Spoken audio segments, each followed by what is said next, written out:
Jaz poznam veliko ljudi, ki so zelo bogati, pa praktično ničesar ne dajo v skupnost. Jaz bi si želel, res sem veren kristjan in zelo mislim, da socialno čuteč, in to je tudi, bi rekel, po moji veri, osebni veri, moja drža, ne.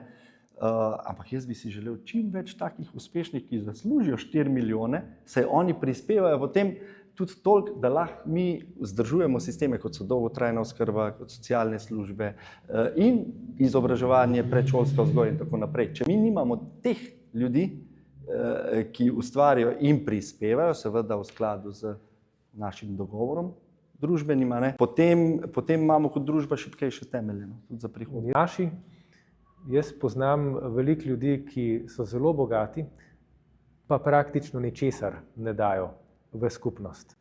Kupujejo si luksuz. Jaz imam do tega velik problem.